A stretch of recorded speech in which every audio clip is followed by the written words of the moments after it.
للہ وکفا والسلام علی عبادہ الذین اصطفی اما بعد فاعوذ باللہ من الشیطان الرجیم بسم اللہ الرحمن الرحیم والعصر ان الانسان لفی خسر الا الذین آمنوا وعملوا الصالحات وتواصوا بالحق وتواصوا بالصبر صدق اللہ العظیم۔ اللہم صلی علی سیدنا محمد وعلی آل سیدنا محمد وبارک وسلم رضی اللہ تعالی عنہ محمد ما ہوا اہلہ۔ میرے بھائی اور دوستو، اللہ تعالیٰ قرآن کی ہر آیت میں کوئی نہ کوئی سبق ہے ہمارے لیے، کوئی نہ کوئی پیغام ہے ہمارے لیے۔ اس پیغام کو اگر ایک جملہ دیا جائے تو اللہ کے رسول کی تابعداری ہے۔ اگر ایک پورے قرآن کے کسی بھی آیت کو اٹھائیں، اس کو ایک جملے میں بیان کریں تو اللہ کہنے چاہ رہے تابعداری کرو، اس کے بغیر چارہ کار نہیں۔ لیکن ہمارا المیہ یہ ہے کہ جتنا اللہ تو اللہ ہے، اللہ تو پیار کرتے ہیں، اللہ جتنے خیر خواہ ہیں ہم اتنا ڈھیل سے فائدہ اٹھاتے ہیں، اللہ جتنا ڈھیل دیتے ہیں ہم اتنا بحث بن جاتے ہیں۔ دیکھیں نا، اللہ چاہے تو ظالم کو پکڑ سکتا ہے، دھسا سکتا ہے، اللہ کے لیے کیا مشکل ہے؟ اللہ چاہے تو وہیں کھڑے کھڑے اس کو شل کر دے، نہ ہاتھ کام کرے، نہ پاؤں کام کرے، نہ آنکھیں کام کرے، نہ زبان کام کر سکتے ہیں۔ کیا مشکل ہے اللہ کے لیے؟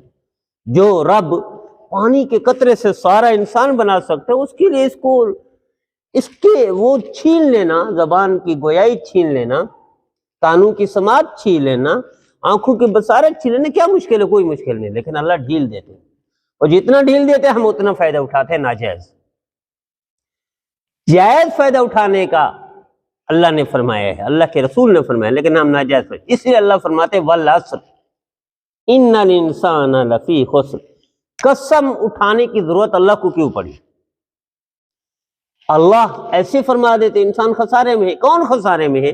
جو نافرمان ہے اللہ کا، اللہ کے رسول کا۔ دیکھیے ابو جہل کتنا بڑا طاقتور آدمی تھا، کتنا مشہور تھا، کتنا پہلوان تھا، کتنا بڑا حاکم تھا، کتنا بڑا وڈیرا تھا، اور یوں سمجھے مکہ مکرمہ کی اسٹیٹ کا حاکم تھا ابو جہل۔ لیکن ہوا کیا؟ اللہ کے رسول کی نافرمانی نے اس کو کتے سے بھی بدتر کر دیا۔ آج کتے کو بھی ابو جہل کہہ دے تو شاید کتا بھی ناراض ہو جائے۔ ابو جہل، یہ وجہ کیا ہے؟ اللہ کے رسول کی نافرمانی۔ اور دوسری طرف کہاں سے؟ حبشہ سے حضرت بلال رضی اللہ تعالی وہ حاضر ہوتے ہیں، خادم بنتے ہیں، اور اللہ کے حبیب محمد عربی صلی اللہ علیہ وسلم خود ارشاد فرماتے ہیں بلال تیرے قدموں کی آواز جنت میں سنی ہے میں۔ اور وہ ایک سنت پر عمل کرتا ہے، ایک سنت پر عمل کرتا ہے، اللہ اس کی قدموں کو فرش سے اٹھا کر عرش پر پہنچا دیتے ہیں۔ تو سارے دین پر جو عمل صحابہ نے کیا، ایسے نہیں کیا اللہ نے۔ وَكُلًّا وَعَدَ اللَّهُ الْحُسْنَىٰ اولئک علی ھدی من ربہم واولئک ھم المفلحون۔ رضی اللہ عنہم ورضوا عنہ کا اعلان اللہ نے نہیں ایسے کیا، سرٹیفکیٹ ایسے نہیں دیا، یہ پیچھے تابعداری تھی، پیچھے فرمانبرداری تھی، یہ اس میں نہیں تھے۔ یہ صحابہ کرام ایسے نہیں تھے کہ جو والعصر میں شامل ہوں، ان الانسان لفی خسر میں شامل ہوں۔ وہ ہم لوگ ہیں، ہمارے لیے یہ ہے۔ وہ تو سارے اولئک علی ھدی من ربہم واولئک ھم المفلحون ہیں، وہ تو سارے کلًا وعد اللہ الحسنیٰ، سارے جنتی ہیں۔ کیوں جنتی بنے؟ ابو جہل کیوں نہیں بنا؟ کیونکہ یہ فرمانبردار تھے اور وہ نافرمان تھا، یہ تابعدار تھے، وہ بدکردار تھا۔ کہ آج جانور کو بھی ابو جہل کہے تو شاید جانور کی توہین بنے گی، اللہ کے رسول کی نافرمانی اتنا پرلے درجے پر پہنچا دیتی ہے، اور ہم سارے نافرمان ہیں۔ یہ تو کرم ہے ان کا، پھر بھی بھرم رکھا ہوا ہے اللہ نے۔ حضرت قاری طیب سے رحمۃ اللہ علیہ نے ایک حدیث لکھی ہے، وہ فرماتے ایک دور ایسا آئے گا کفار تم پر چاروں طرف سے ٹوٹ پڑیں گے، مسلمانوں پر۔ حضور فرما رہے 1400 سال پہلے، یا رسول اللہ کیا ہم کم ہوں گے؟ نہیں، کم نہیں ہوں گے، زیادہ ہوگی، تعداد زیادہ ہوگی، لیکن حیثیت کوئی نہیں ہوگی، اور چاروں طرف سے ٹوٹ پڑیں گے، گاجر مولی کی طرح تمہیں کاٹیں گے، تمہیں ایسا کریں گے، عزت تمہاری پر حملہ کریں گے، بے عزت کریں گے، گھروں پر حملہ کر دیں گے، بے گھر کر دیں گے، معیشت پر حملہ کر کے تمہیں بھکاری بنا دیں گے، اور تم پر وہ غالب آئیں گے، تم مغلوب ہو گئے۔ یا رسول اللہ، اس سے نجات کا راستہ کیا ہوگا؟ نکلیں گے کیسے؟ بچاؤ کی صورت کیا ہوگی؟ نبی کریم صلی اللہ علیہ وسلم ارشاد فرمایا، تم نافرمان بن چکے ہوگے، فرما برداری شروع کر دو گے، اللہ ان کو مغلوب کر کے تمہیں غالب کر دے گا۔ آج ہمارے ساتھ ایسا ہو رہا ہے، ہمارے ساتھ ایسا ہو رہا ہے۔ دیکھیں نا فلسطین، اس سے پہلے عراق ہے، اس سے پہلے افغانستان ہے، اس سے پہلے پتہ نہیں کتنے ممالک ہمارے مسلمانوں کے وہ جڑے ہیں نا، چیچینیا سمیت، کشمیر سمیت، یہ کون ہے؟ سارے مسلمان ہیں۔ کیوں ہو رہا ہے؟ دیکھیں، ایک نافرمانی ہے ابو جہل کی، ایک نافرمانی ہے جو محمد عربی صلی اللہ علیہ وسلم کا نام بھی لیتا ہے اور پھر نافرمانی بھی کرتا ہے۔ اس زمین آسمان کا فرق ہے اس نافرمانی میں۔ بھائی وہ تو کھلا دشمن ہے، کھلا نافرمان ہے، اور ہم تابعداری کا نام لے کر دھوکہ دیں، یہ پسند نہیں۔ دیکھیں، بندے کے دو دشمن ہو نا، ایک کھلا دشمن ہو، ایک دوست بن کے دشمنی کرے، کس سے زیادہ نفرت کرے گا؟ کس سے زیادہ بغض رکھے گا؟ کس کا چہرہ بھی دیکھنا نہیں پڑے؟ جو دوست بن کر دھوکہ دے اس سے زیادہ نفرت کرے گا، اس کی زیادہ تکلیف ہوگی۔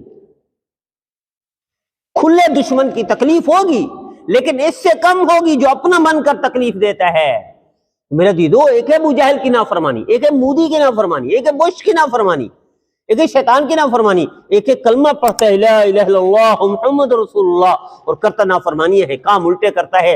اس کا دکھ کتنا ہوگا اس کا ہم خود اندازہ کر لیں کہ ہمیں دھوکہ دیتا ہے اپنا من کر، اور اس کے مقابلے میں کھلا دشمن ہے، وہ چھوٹا دشمن ہم سمجھتے ہیں، اس کو بڑا دشمن سمجھتے ہیں، موت تک نفرت کرتے ہیں اس سے، اس کا چہرہ دیکھنے کو پسند نہیں کرتے۔ تو میرا دیدو، اس کا مصداق آج ہم سارے مسلمان ہیں الا ماشاءاللہ۔ والعصر، قسم ہے زمانے کی، قسم ہے نماز عصر وقت کی، ان الانسان لفی خسر، سارے انسان خسارے میں ہیں، نقصان میں ہیں۔ کون ہے؟ خلاصہ، اللہ اللہ کے رسول کے نافرمان، نماز نہیں پڑھتا، ان الانسان لفی خسر، حج فرض نہیں کرتا، ان الانسان لفی خسر، زکوٰۃ کی ادائیگی نہیں کرتا، ان الانسان لفی خسر، والدین کی فرمانبرداری نہیں کرتا، ان الانسان لفی خسر، پڑوسیوں کا خیال نہیں کرتا، ان الانسان لفی خسر، چھوٹوں پر رحم نہیں کرتا، ان الانسان لفی خسر، بڑوں کا اکرام نہیں کرتا، ان الانسان لفی خسر۔ لیکن اگر کسی ایک حکم پر بھی مسلمان عمل کرتے ہیں، اللہ دنیا میں بھی اس کا صلہ دیتا ہے، دنیا میں بدلہ ملتا ہے۔ وہ میں نے واقعہ سنایا تھا کہ ایک لانڈی سے نوجوان پریشانی میں گھوم رہا تھا، مسجد پر بیٹھا ہوا ہے، نظم آباد میں پہنچا تو ایک بزرگ چڑھے، ابھی سیٹ پر بیٹھا ہوا تھا۔ دیکھیں اللہ کے حبیب کے فرمان پر عمل کرنے کا نتیجہ کیا ملتا ہے دنیا میں بھی، آخرت میں تو ہے وہ بڑا ہے، دنیا میں کیا ہے؟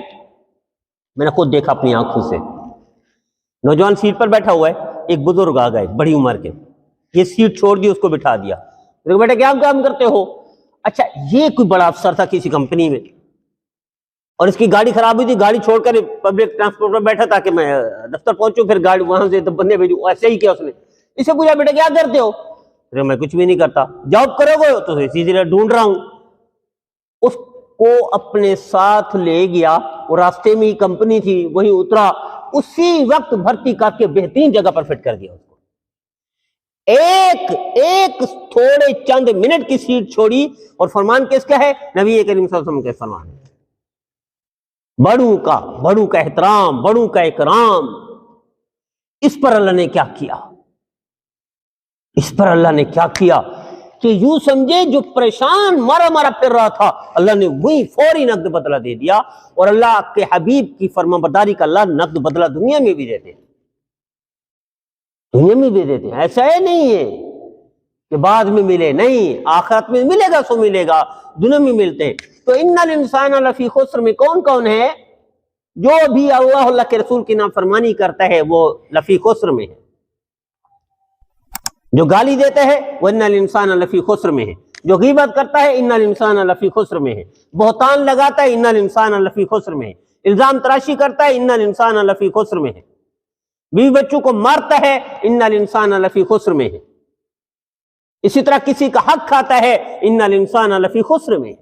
اس کو اللہ قسم کھا کر فرما رہے ہیں انسان لفی خسر، خسارے میں ہے۔ اس کی بڑی لمبی تفصیل ہے، چھوٹی سی صورت ہے۔ امام شافعی رحمۃ اللہ علیہ فرماتے ہیں پورا قرآن پاک کو اگر چھوڑ دیا جائے یہ ایک صورت کافی ہے نظام زندگی کے لیے، کہ اللہ نے جو ایک صورت کے 4 جملے ہیں، 4 جملے ٹوٹل، قسم کھا کر اللہ نے فرمایا ان الانسان لفی خسر، انسان خسارے میں ہے، انسان نقصان میں ہے، انسان گھاٹے میں ہے۔ بھی گھاٹے میں تو اصل کون ہے؟ کافر ہے، گھاٹے میں تو شیطان ہے۔ لیکن دیکھیے کریم ان کا کرم دیکھیے، رحیم کا رحم دیکھیے۔ موسیٰ علیہ السلام کے سامنے ایسے سوٹڈ بوٹڈ آ جاتا ہے بزرگ بن کر، کیسے کہہ دینا ایسے ایسے نافرمانے، وہ توبہ کرے تو کیا ہوگا اس کا؟ اور موسیٰ علیہ السلام کوئی ٹور پہ گئے، یا اللہ ایسا ایسا بندہ ملا، وہ کہہ رہا تھا ایسے ایسے ایسے کرتوت ورتوت کر کے فنکاریاں کر کے یہ کر دے، توبہ کر دو، کیا ہوگا؟ اللہ نے کہا اے موسیٰ آپ کو پتہ ہی کون آ؟ نہیں یا اللہ نہیں پتہ، وہی ابلیس لعین ہے، یہ آپ کو ملا ہے، اس کو آپ جا کر کہہ دیں آج بھی سجدہ کر دے آدم علیہ السلام کی قبر پر، میں اس کی زندگی بھر کے گناہ معاف کر دوں گا۔ جو رب اس لعین کو بھی معاف کرتا ہے وہ امت محمد کو معاف کیسے نہیں کرے گا؟ کرے گا۔ لیکن ہم سارے لفی خسر میں ہیں، آنکھوں کی نافرمانی کرتے ہیں لفی خسر میں ہیں، زبان کی نافرمانی کرتے ہیں لفی خسر میں۔ حضرت جنید بغدادی رحمۃ اللہ علیہ کے ساتھ ان کا متعلقین میں سے کوئی تھا، جو مرید خاص ہوتے ہیں وہ اپنے پیر کے ساتھ گھومتے ہیں، تو کہیں نظر پڑ گئی، الٹی نظر پڑ گئی نا، تو حضرت جنید بغدادی نے پوچھا کیا کر رہے ہو، کیا دیکھ رہے ہو؟ وہ اللہ کا نظام دیکھ رہا ہوں، اللہ نے کیسا چہرہ بنایا، اللہ نے کیسا وغیرہ وغیرہ، اور میں تمہیں پتہ چل جائے گا۔ حافظ قرآن تھا حضرت جنید بغدادی کا، ساتھ رہنے والا، اٹھنے والا، استفادہ کرنے والا، اور ان کے ساتھ نظام زندگی سنت سیکھنے والا۔ 20 دن یا کچھ دن کے بعد گزرے، پورا قرآن پاک بھول گیا۔ حضرت جنید بغدادی رحمۃ اللہ علیہ فرمائے جو تو اس دن نافرمانی کی تھی، اللہ کے رسول کی نافرمانی کی تھی، جو اس کا تمہیں صلہ ملا ہے دنیا میں، اس کا صلہ ملا ہے۔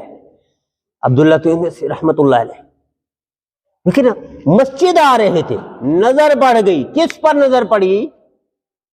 کس پر نظر پڑی؟ جہاں بھی پڑھنی تھی، اب وہ صلیب کا نشان تھا، دل میں نفرت آ گئی۔ یہ ان الانسان لفی خسر میں، ہم سارے نفرت کرتے ہیں دلی طور پر، یا سیاسی طور پر کرتے ہیں، یا مسلک کی طور پر کرتے ہیں، یا رنگ و نسل کی طور پر کرتے ہیں، یا شہر اور صوبے کی بنیاد پر کرتے ہیں۔ یہ ساری نفرتیں ہمارے دل میں ہیں، اور یاد رکھیے گا نفرت والا دل، اس کا عمل کوئی بھی جاتا ہے اوپر سے کہہ دیا جاتا ہے جاؤ اس کے منہ پر مار دو، اس کا کوئی عمل قبول نہیں، اور ہم سارے گھرے ہوئے ان الانسان لفی خسر میں، ہم سارے شامل ہیں۔ تو اتنا بڑا اللہ والا کیا ہوا؟ سور چرانے پر مجبور ہو گیا کہ عیسائیوں سے نفرت دل میں آ گئی، اللہ نے سور چروائے، توبہ کرنی پڑ گئی، تباہ کر اللہ نے توبہ کی توفیق دی، پھر واپس پلٹے، ورنہ سور چرانے والے جس آسا کو پکڑ کر حدیث کا درس اور جمعہ کا خطبہ دیتے تھے وہی سور چرانے پر استعمال ہو رہا ہے۔ شاگرد شبلی رحمت اللہ علیہ جیسے روتے فریاد کرتے اللہ سے، اللہ یہ کیا ہو گیا ہمارا استاد، 40,000 شاگرد شبلی رحمت اللہ جیسے، اور سور چرا رہا ہے، کتنا نیک آدمی سور چرا رہا ہے۔ تو ان الانسان لفی خسر میں ہم سارے شامل ہیں۔ تھوڑی سی دیر کے لیے نفرت کی تھی، کیا نفرت کی تھی؟ اللہ نے الہام کیا کہ میرے بندے فلاں دن عیسائیوں کی صلیب لٹکی ہوئی دیکھی تھی، اس پر تو نے نفرت کی تھی، یہ اس کا صلہ ملا ہے، تمہیں اتنا عرصہ سور چرانے پڑ گئے ہیں۔ حافظ حدیث، حافظ قرآن، دنیا کا سب سے بڑے عالم سور چرانے پر مجبور ہو گیا، نفرت کرنے پر۔ تو ہم تو سارے پاکستان میں نفرت کرتے ہیں، سیاسی بنیادوں پر، مسلکی بنیادوں پر، سلسلے کی بنیاد پر، رنگ و نسل، شہر کی بنیاد پر، تو ہمارا کیا حال ہوگا؟ یعنی تھوڑی سی نفرت کافر کے لیے، جس کی کسی حد تک گنجائش بھی بنتی ہے اگر بنے تو، اس کی نفرت سور چرانے پر مجبور کر دیتی ہے، تو ہم مسلمان سے نفرت کرتے ہیں تو کیسے نہیں ہوں گے اس میں؟ ان الانسان لفی خسر، سارے خسارے میں ہیں۔ کون کون؟ جو بھی اللہ کے رسول کی نافرمانی کرتا ہے وہ خسارے میں ہے۔ تو خسارے سے بچا ہوا کون ہے؟ اللہ نے آگے فرما دیا، تسلی دے دی، الا الذین آمنوا وعملوا الصالحات، ایمان لائے، کلمہ پڑھ لے، کلمہ ہم سارے پڑھ چکے ہیں، وعملوا الصالحات، اعمال نیک کرے۔ نیک عمل کرنے والوں کے اثرات ہوتے ہیں، نیک عمل کرنے والوں کے بھی اثرات ہوتے تھے، نیکی کے اثرات کیسے نہیں ہوں گے؟ وہ 3 بندے پھنسے تھے نا غار میں، نیکی کو یاد کیا، اللہ نے مصیبت ٹال دی، غار کا منہ بند ہو گیا، ایک ایک نے نیکی پیش کی، اللہ میں نے یہ نیکی، میں نے یہ نیکی، اللہ نے مصیبت ٹال دی۔ تو نیکی کے اثرات نیک بندے کے بھی اثرات ہوتے ہیں،